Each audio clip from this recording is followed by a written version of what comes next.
ಓಂ ಶ್ರೀ ಗುರುಭ್ಯೋ ನಮಃ ಹರೇ ಓಂ.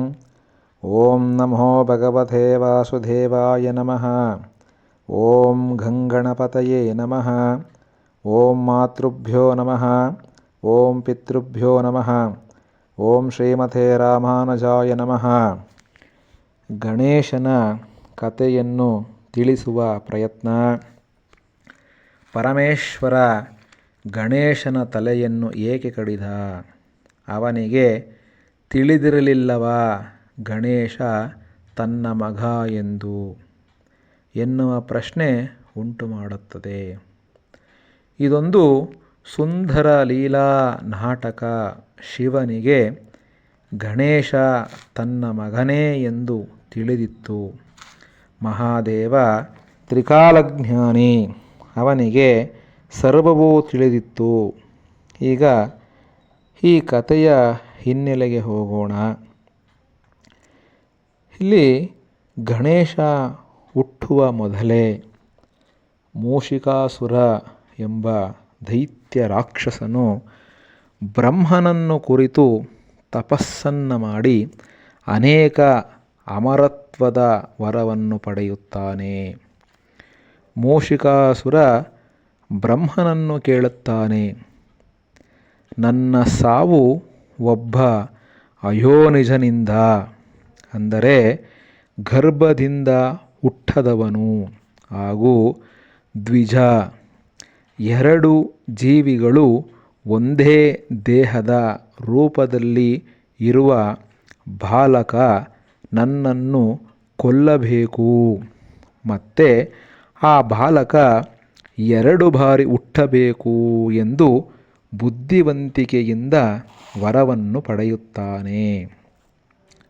ಇಲ್ಲಿ ಭಗವಂತ ಲೀಲಾಮಯ. ಮೊದಲನೆಯ ವರದ ಪ್ರಕಾರ ಗಣೇಶ ಗರ್ಭದಿಂದ ಹುಟ್ಟದವನಲ್ಲ. ಪಾರ್ವತಿ ತಾನು ಹಚ್ಚಿಕೊಂಡಿದ್ದ ಅರಿಶಿಣದಿಂದ ಗಣೇಶನನ್ನು ಮಾಡಿ ಜೀವ ಕೊಡುತ್ತಾಳೆ ಮಹಾತಾಯಿ. ಮತ್ತೊಂದು ವರದ ಪ್ರಕಾರ ಗಣೇಶನಿಗೆ 2 ರೂಪ, ಒಂದೇ ದೇಹ, ಆನೆ ತಲೆ, ದೇವತಾ ದೇಹ. ಮುಂದೆ ಮೂಷಿಕಾಸುರನ ಬುದ್ಧಿವಂತಿಕೆಯ ವರದ ಪ್ರಭಾವ ಯಾವ ರೀತಿಯಾಗಿ ಬಂದ?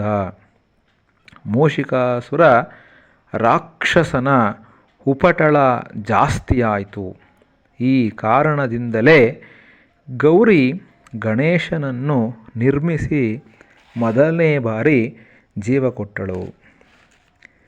ಹಾಗೆ ಒಂದು ದಿನ ಗೌರಿ ಗಣೇಶನನ್ನು ಕರೆದು, ಮಗು, ನಾನು ಸ್ನಾನ ಮಾಡಿ ಬರುತ್ತೇನೆ ಎಂದು ಹೇಳಿ ತನ್ನ ದ್ವಾರಪಾಲಕನಾಗಿ ಗಣೇಶನನ್ನು ನಿಲ್ಲಿಸುತ್ತಾಳೆ.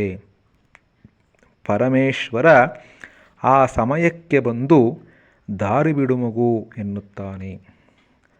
ಆದರೆ ಗಣೇಶ ತಾಯಿಯ ಆಜ್ಞೆಯಂತೆ ಕರ್ತವ್ಯದ ಪಾಲನೆ ಮಾಡಿ ದಾರಿ ಬಿಡುವುದಿಲ್ಲ ಎಂದು ಯುದ್ಧಕ್ಕೆ ನಿಲ್ಲುತ್ತಾನೆ. ಆಗ ಶಿವನು ಗಣೇಶನ ಶಿರವನ್ನು ಕತ್ತರಿಸುತ್ತಾನೆ.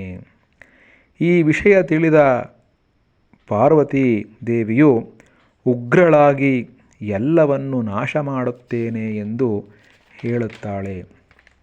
ಆಗ ಪರಮಶಿವ ತನ್ನ ಗಣಗಳನ್ನು ಕಳುಹಿಸಿ ಉತ್ತರ ದಿಕ್ಕಿಗೆ ತಲೆ ಹಾಕಿ ಮಲಗಿರುವ ಜೀವಿಯ ಶಿರವನ್ನು ಕತ್ತರಿಸಿ ತರಲು ಹೇಳುತ್ತಾನೆ.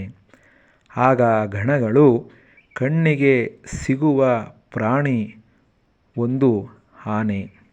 ಆ ಆನೆಯ ಶಿರವನ್ನು ತರುತ್ತಾರೆ. ತಂದು ಗಣೇಶನಿಗೆ ಮತ್ತೆ ಜೀವ ಕೊಡುತ್ತಾನೆ ಪರಮೇಶ್ವರ. ಮುಂದಿನ ಭಾಗದಲ್ಲಿ ಮುಂದಿನ ಕಥೆಯನ್ನು ತಿಳಿಯೋಣ. ಜೈ ಶ್ರೀರಾಮ್.